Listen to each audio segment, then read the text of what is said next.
Okay, so we should be live streaming, and I'm excited to share with you a couple of things that I think will be helpful today after a very interesting weekend. And I want to talk about resiliency today. I want to talk about how resilience is actually it's a habit. It's a habit. It's not a trait. We think that we are born with this trait of being resilient, and I can tell you, I was not born with that trait. I had to cultivate it. I definitely had to practice it. And it's a skill. It's a skill. So these are the things that I would say are my top 8 skills that build that resiliency muscle. And I'm going to get real for a minute here and just share with you that over the weekend, my youngest son was in a judo tournament, and he was injured pretty severely, and he was 3.5 hours from me. And so my resiliency and my resilience muscle had to work really, really hard. And then I also got to see his resilience and that muscle of his that we've been cultivating really come out. And this is so important because we need to be building these habits, right? Remember, this isn't a trait. We don't automatically, oh, we're resilient or we're not. You can become more resilient by practicing, really cultivating certain skills. And it's not just suck it up, buttercup, which I hear a lot of folks like, okay, you just have to suck it up. No, you don't. You can build some amazing habits. And in fact, as a result of some of the, whether it's trauma or a setback in towards a goal that you have, that it actually is an opportunity for you to grow and get stronger. And that is a key piece to really having resiliency be a natural part of who you are. So, if you don't know me yet, I'm Stephana Johnson, and I'm a holistic health practitioner. I love supporting high performers, people that are out there wanting to make a big impact, and they're driven, right? They're high, maybe high stress, high performing, but low recovery. I'm the one that has their back. This is my passion. I've been doing it for 30 years of really supporting folks that are here to make that bigger impact. And there are tools that they need, right? There's skills and tools and support and guidance, and I love being that person that has their back. So let's this is something we can all learn though about resiliency. So I want to share with you this idea. um, Resiliency, what is it really? It's that ability to bounce back from challenges, whatever they may be. They could be incredible amounts of trauma or stress or setbacks in a sports, with an injury, things like this, or work, or anything, relationships. It doesn't matter. You want to be resilient. And my expertise as a resilience comes hard won, right? I've had my own share of stress, but in cultivating resiliency, I think it has allowed me to be such a better, not only a better woman, a better mom, just a better human, which I think is really, isn't that what we all really want, is to show up as the best version of ourselves? Okay, so what I want to share with you, these 8, they are tools. And what I love about these habits is that they feel good doing. So it's not like you have to go and beat yourself up to try and build resiliency. These habits that you can cultivate actually will support you and feel good while you're doing them. So I'm going to try and keep this short and sweet, but these 8 real life habits are going to help you become more resilient. And the number one that I consider is practicing mindfulness. So what does that mean? It means being present, being fully present in the moment. A lot of that's going to look like coming back to your breath. I see this as a big challenge for many, that they forget to breathe. And then the habit of not breathing deeply or fully sets in. So you want to cultivate the habit of mindfulness breathing. When you sit down to have a meal, you eat as a regular thing. So sit down and eat in peace and calm. Practice mindfulness there. Practice mindfulness breathing. Just a breath can change things. But if you could take 1 or 2 minutes and just focus, it doesn't have to be perfect. It's just, okay, let me just check in, right? You don't even have to go and get an app, or you just check in, just breathe. Your body wants to breathe. So deep breaths, whatever that looks like for you right now, and then just keep improving that. That's the practice. That's the habit of continuing. What's a habit? It's something you keep doing. So that's my number one, practicing mindfulness in your breath, in your presence. That's my connection there. The second is creating downtime. So I work with a lot of very high level driven performers. They're like all on, intense, high stress. But if you do not build in that off time, all off, and I don't mean sitting and watching movies or scrolling, that's not off, right? It's pinging your brain, it's hitting, you're not recovering. All off. You've got to create that downtime. And it's not 2 weeks every year, it's every day. If you are high performing every day, you've got to build in that oscillation all off on a daily basis. And if you do that, we've seen this, the science shows, you go all on, awesome. You need to go all off. That's how we rebuild that, the energy and your resiliency. So that's a key one. Sometimes folks will say, okay, well, it's just sitting and watching a movie. That is not all off. Even for me, when I go and sit in my garden, I don't go and deadhead or the blossoms. I don't go and garden. I don't putz around in the garden as all off. I am literally all off, just sitting and being. That is the most powerful use of my time, is just to sit and be all off. And that's reconnecting to your chi, to your ki, to your universal energy. What, we can call it all the different things. And it's not woo woo, it's you. That's your life force, so that you can come back on that much stronger. The third is to get fit, get strong, get flexible, and this is in your body, right? Because if your physical body is not doing well and you haven't cultivated good habits with that, that's going to hit everything that much harder. So an injury, a setback, like an injury, if you're not fit and taking care of yourself, then it's going to be that much more of a struggle to come back from that. Same with trauma, same with anything. So you don't want things to be sitting in your body. You need to get it to move.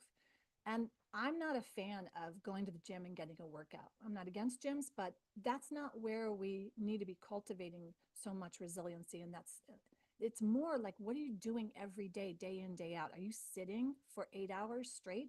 That's a problem. We need to get up and move that body. And there are little things that you can do that are 30 seconds, 60 seconds, 10 minutes, and you cultivate that throughout the day, you're going to become more fit. So if you think, oh, I don't have time to go work out at the gym, forget that. Can you just do 1 minute of deep squats? And if you can't get a squat yet, that's a problem, right? So we need to build these pieces in. And that's for you to be fit and energized. It's not even about weight loss, but a natural byproduct of um, moving your body. Your body's just going to be more fit, and that's a really important one. And the fourth one, I'll say, it goes right along hand in hand with this, and that is eating nutritiously, right? Nourishing your body. Everything you put in your body, hydration, anything you drink, anything you eat, is literally rebuilding every cell in your body. So think about that. If you're eating garbage, that's, how is your body able to repair? So you want to nourish that, right? With my son, with the tear and the collarbone dislocation, I know ligaments need to be supported. So I've got herbs in there and horsetail and some delicious foods. And we're doing all of the protocols that I would do with any client or even myself in helping the body heal, using all of the tools that I would use on any of my clients. And then you can develop this for yourself. Start with what you're doing with moving your body, and then eat real whole foods, right? Eliminate the processed packaged foods. Number 5, I would say, is sleep. That's probably my number one, because if I don't sleep, I'm not a happy camper. But sleep for everyone, you want to optimize this. And this is where I see a lot of folks struggling with sleep. And it has to do a lot with scrolling and being on a digital device and not getting out and getting sunshine and not moving the body and not doing the other 4 previous habits that I would love for you to implement, right? So think about what you can do to optimize your sleep. That is going to be something that is really crucial. It's the time for your body to restore. It flushes out toxins. It's able to kind of process. Your spirit can come back to your body and process after it maybe been fragmented if there's a lot of stress going on. So that is something to cultivate. And then I would say building healthy relationships, having mentors, having guys, coaches, having a good social circle that is supportive, positive, and that you're part of that, right? I don't know what I would have done without Dax's amazing mentor, Rod Sensei, who is there for him when my son is 3.5 hours and I'm watching on live stream my son laying on the mat after he'd been thrown pretty hard, and then the guy landed on top of him, and that's where his collarbone popped out. So this is something that I think all of us can cultivate. I used to be a lone wolf, and really, that's my nature. I'm more introverted and would pretty much just go like my recovery is to just go and be alone. But I have since realized that being connected is so important, and it certainly is for my sons. You have to know that for yourself. What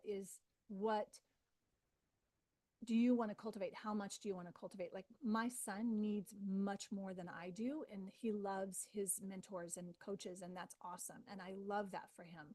And I realize now that that's super important. And I can be that for some, but for myself, I think it all has to do with my own upbringing and just siloing myself.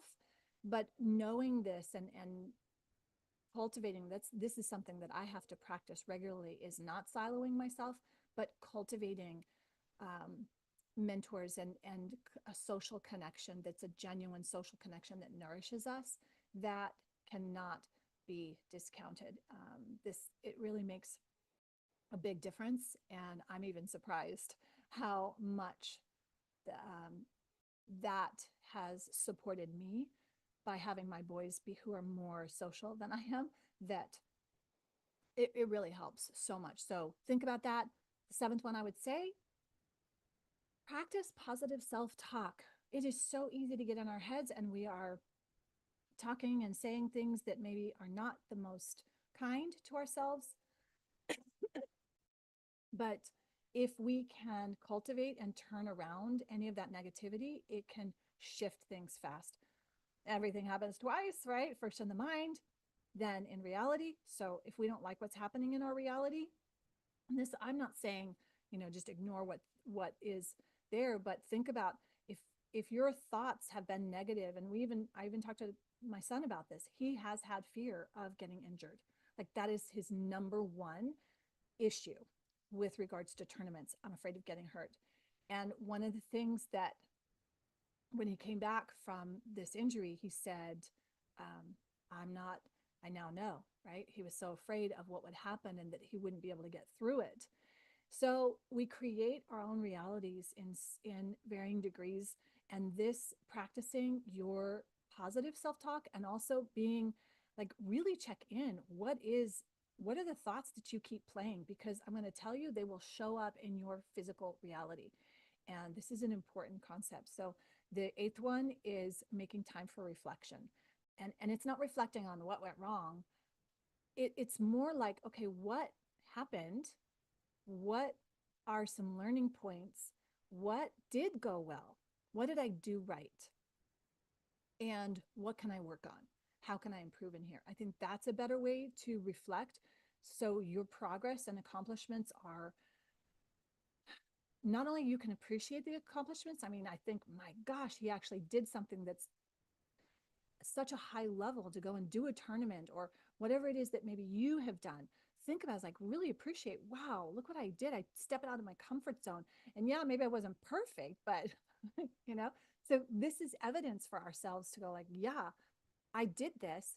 And of course, there's going to be obstacles. We are not 30-minute episodes that end with a happy ending. This is such a false paradigm, and super important for all of us to understand that when we cultivate and build resilience, because I think all of us, we'll do better if we practice this as a skill and understand that it is our habits that build our resiliency and our ability to bounce back and our ability to be strong in the face of adversity. I don't mean stoic, and I don't mean just faking it, because it's, and there's a principle. I probably won't get it right, but it's in judo. He talks about, there's, if you're fake, you will break. So I think this is super important. I mean, the work that I do, there's a lot of this faking it till you make it. No, because if you're fake, you will break. I do believe that. I do see that. So cultivate, get the right tools, get the right mentor, learn for yourself what it is that helps build your resiliency muscle, and then go do those actions. I just gave you 8 pretty easy, pretty doable on a day-to-day basis. So if you even did 3 of those, or if you even cultivated and started practicing on a couple of those every single day, and just notice how different your life would be if you started cultivating that and then just building those in and taking time. So I think that I think it's a really important piece, and that resiliency muscle is something that can be a natural way of your life, instead of waiting for the other shoe to drop and then you're like, ah, no, let's build these in. And so I hope this helps. I wanted to share this, and just these are the 8 that I practice myself. It's what I do day in and day out with my boys. And to see it then in action, how it actually played out for him and me observing this as it's going on, just phenomenal. And I truly want this for everyone. I want everyone to understand the power of simplicity with, these 8 steps, 8 simple habits that you can just cultivate regularly.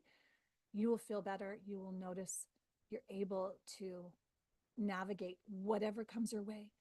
And I think that that's important when you can step into that. So if you aren't already a subscriber, please subscribe. I would love it if you'd let me know how this resonates, and share with anyone you find might benefit from this.